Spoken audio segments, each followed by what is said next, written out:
Louisiana Republican Senator David Vitter will be there.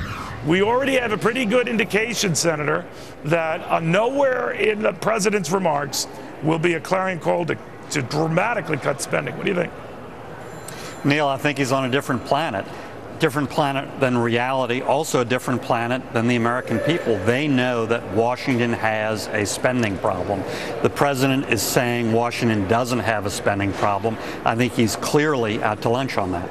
All right, but, you know, it's always one of these things, Senator. You know, I got into he said, she said, or they said, you know, they're going to notice and they're going to say, hey, do you hear the president said, and the government just said that, you know, we're running a slight surplus in January. A lot of people don't get lost in this stuff and know this nearly as well as you do.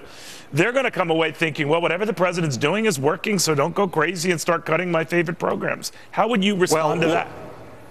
The response is simple. Deficit is still nearly $1 trillion. Debt is historic levels and growing. And by the way, not coincidentally, last quarter was negative GDP growth. Unemployment is still hovering around 8%. Those are the fundamentals, and those fundamentals are very bad. Do you get a sense, though, that Republicans just don't know how to respond, Senator, that you know, you make a pretty compelling case for, you know, it wasn't that long ago that if you had, you know, deficits over $50 billion, that was a big deal. Maybe I'm showing my age. But now if we get them under $1 trillion, we think we've hit a home run. I guess a sign of the times.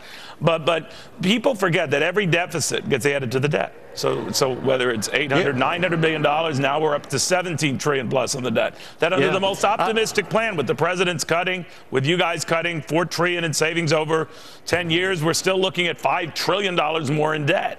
So why is that point so hard to bring home, or are you guys just not being given the opportunity to bring it home? Well, a couple of things. Clearly, since the election, Republicans, I'm sure, have been on the defensive. That's natural given the election. But I think the playing field is changing somewhat. In the tax debate over the fiscal cliff, the default position favored the president, gave him all the leverage. I think exactly the opposite is true now over the sequestration. The default position is cuts. That favors the Republican position. So I think we have a whole lot more leverage. Senator, if you had your choice between those automatic sequestration cuts that kick in on March 1st or entertaining a new round of tax increases, would you take those cuts? Absolutely. No question about it. I am not voting for any more taxes, and I am not voting for lessening the overall size of the cuts. We need to rearrange the cuts for sure.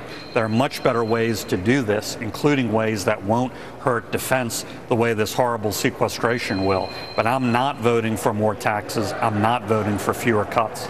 All right, Senator, thank you very much. I'm telling you, folks, the battle has been